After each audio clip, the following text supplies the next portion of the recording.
Hey, welcome back, Walking Dead fans, to Chronocord Media and our coverage of Season 6 of The Walking Dead. We are fresh off of watching Episode 3, entitled Thank You.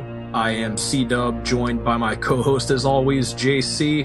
What an episode that was. Yeah, I couldn't believe it. Things will never be the same. I'm still very shocked, very angry, and there's a lot of questions to be answered, C-Dub. Let's jump right in. But first, for those who have not seen Episode 3, thank you. This is your spoiler warning. You have 3, 2, 1 to click out of this video, go watch the episode, and come right back for our reaction and review.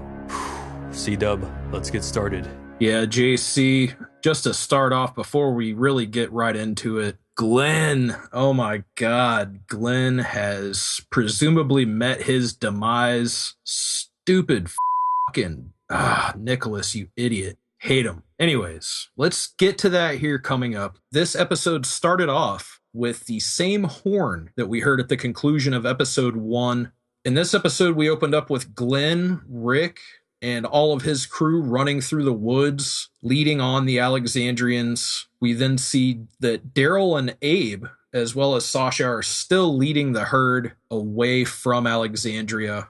JC, we then see one of the Alexandrians being pretty dissentful toward Michonne, saying that basically Rick got them into this situation. He's kind of panicking, blaming everything on Rick. Michonne basically tells him it's time for you to move on and forget about it, or else you're just going to die. We then see Rick enact the plan that he's going to go back to get the RV, and he kind of pulls Michonne aside and basically lets her know, as well as Glenn, that some of these Alexandrians aren't cut out to make it. And it just so happens that Heath overhears Rick say, if it comes down to it, leave him behind and keep going. And then JC, right after that, before we can really have that set in, the same Alexandrian who was bad-mouthing Rick, surprise, surprise, he gets eaten. Yeah, I call that instant karma. Just a few minutes later after he's bitching and moaning to Michonne. So now all the Alexandrians are freaking out in the group. They don't know what's going on. They're starting to get surrounded by zombies.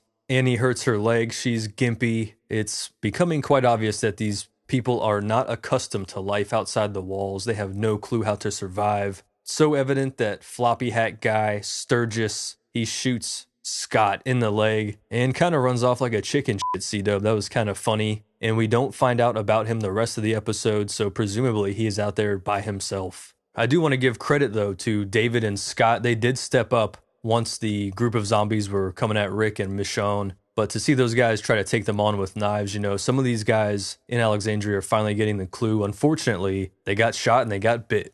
It's at this point, JC, that another one of the Alexandrians who was helping everyone clear out the herd gets bit on his shoulder. Ouch. Luckily, he didn't get completely devoured, but it's not looking good for him. It's at this point, JC, that the horn finally stops, which is assumed to be good news for the Alexandrians, but it sort of puts Rick, Michonne, and Glenn into a tight spot, and they have to figure out what they're going to do. They are in radio contact with Daryl, Abe, and Sasha. Yeah, they're out there on their own, still leading the parade of walkers down the highway, trying to get them away, of course, from Alexandria. So now it's obvious that they have to bandage up Scott's injured leg there from the errant gunshot by Sturgis. Definitely have a feeling Sturgis will get what's coming to him in a later episode. And they come across a deserted town. They start checking cars, C-Dub. And it's here where Heath asks Nick about the incident. This is where Nick and Aiden's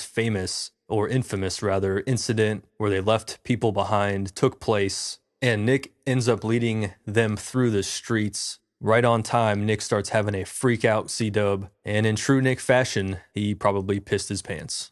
Yeah, JC, they go into the pet store there, but not before Nick shares with Heath that he thought it was a bad omen that their crew went and tied up a zombie out in the woods, and that it had been a curse on them ever since. They were apparently going out to the zombie and using the tied up zombie to psych themselves up. But nevertheless, Nick, Michonne, Heath, and the rest of the crew go into the pet store. Glenn constructs a plan to burn down a building, which would attract the herd away from everybody while they make their escape. Glenn decides to go out on this mission alone. Nick insists that he goes with him, even though Glenn told him no. Before Glenn goes, however, he has one thing he has to do, and in what would end up being a omen for things to come, Glenn decides to leave Herschel's pocket watch behind at the pet store. Two very bad omens in the pet store, C-Dub, with Nick offering his help again to Glenn. You know, eventually luck will run out. And leaving the pocket watch from Herschel, that was a big moment. I think that's when everyone started getting that clue that Glenn might not survive this mission. I certainly did, JC. While we were talking during the episode, that was the first thing I said. Oh no, don't leave the watch behind. Sure enough. We then go to Rick, who is running down the road. This was pretty much the clip we saw in last week's preview. He gets walkied by Glenn, who tells him of the plan and what he's going to do. And he even goes and calls him dumbass, which he hasn't done for quite a while. Yeah, I think since, episode 2 when Rick's stranded in the tank in Atlanta? Absolutely, yes. That pretty much was another sign of things to come that told me something is going to go really, really bad for Glenn. It's one of those big moments. It seemed like that was his goodbye to Rick.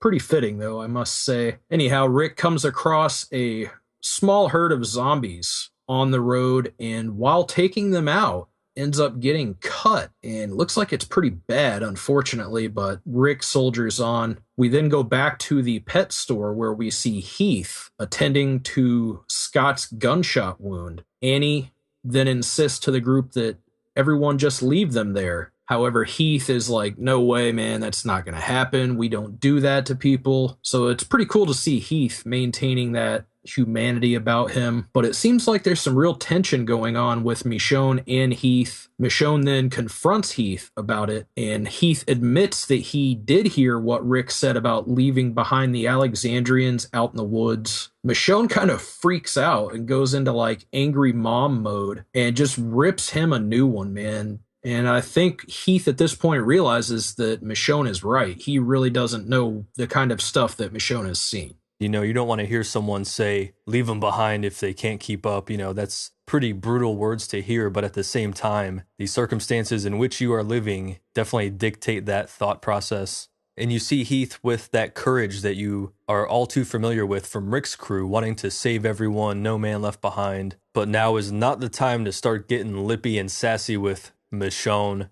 So C-Dub, Nick, and Glenn trying to find this feed store in town to set on fire and cause the distraction for the herd. They come across a young man who Nick actually left behind in the Aiden mission, a 19-year-old. And another freak out moment for Nick. He's pissing his pants even more, doesn't know what to do, and finally gets the nerve enough to put the walker out of his misery. But C-Dub here, we're seeing Nick step by step, day by day. He's inching closer to the deep end. And then they start hearing the gunshots from Alexandria. Of course, this is another episode where we kind of did a time travel back, and we're recounting the events through the eyes of Rick, Glenn, Michonne, and that crew. And now C-Dub Rick finally gets to the RV, but his hand wound is getting pretty nasty. We then flash back, JC, to the pet store, where we find that there are a couple zombies in there. Michonne makes quick work of them, and they're pretty much stuck there, and Michonne decides that they're just going to wait it out and then head to the feed store. We see the guy, David, who was bitten, writing a goodbye note for Michonne to give to his wife back in Alexandria. And Michonne at that point writes, "You're getting home," on her arm quietly and shows it to him. And unfortunately, the biters that they had to put down attracted the rest of the herd from outside to the front door. It's at this point Michonne realizes, oh man, we're going to have to get the heck out of here. Whether these people are ready to run or not, they bust out of the pet store. And unfortunately, Annie, the girl with the bad leg, falls down and is eaten after emptying her magazine into as many zombies as she could. She tells him to go right before she is ripped asunder. Very, very violent death for poor Annie. We then flash over to Glenn and Nick, who find the feed store, and the son of a bitchin' thing is already burned down. It It was at this point I honestly fully expected Nick to reveal that he knew the feed store was burned down all along. Haha. And as the herd is coming in from all directions, pull out a gun and just blow Glenn away. However, before any of that can happen, we go back to Michonne and co, who are unfortunately met at a large gate that is locked. They can't go through it. They have to go over it. They end up climbing over, but unfortunately, the guy who got bit, David, ends up getting pulled down. Michonne is almost about to get pulled down whenever we flash back over to Glenn and Nick, who are completely trapped in an alley with no exit. The herd is coming after them. We go back again in another quick cut to David getting completely torn apart by the zombies. Pretty brutal. Luckily, Michonne does make it over. The guy, David, who got eaten, man, he was still alive whenever they left. They should have put him under, JC.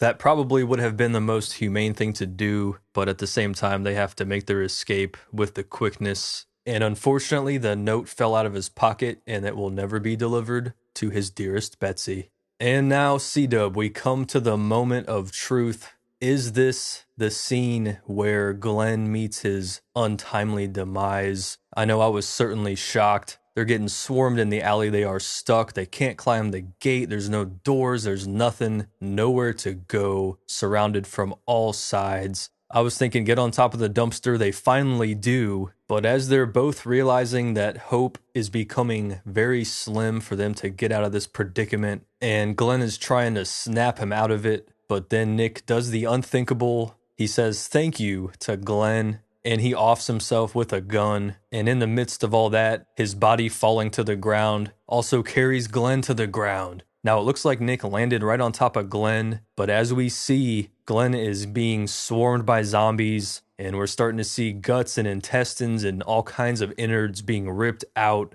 Glenn looks like he's in a lot of pain, but I'm still not 100% sure that Glenn is dead. C-Dub, what were you thinking when you were watching this scene? Immediately, JC, I thought, probably just like everybody else, oh no, Glenn's dead. But he could have just been freaking out and crying because he actually kind of cared about this Nick guy, as we saw whenever he let him live and didn't kill him. But however, we did see somebody, either Nick or Glenn, being completely devoured by zombies who looked pretty happy with their meal. Either way, JC, they do leave some uncertainty here. Glenn might still be alive. We don't know. I mean, he could theoretically just play dead and lay under Nick. Maybe they won't get him. I don't know. But for now, we're going to have to say R.I.P. Glenn. But hey, the good news is Maggie's single.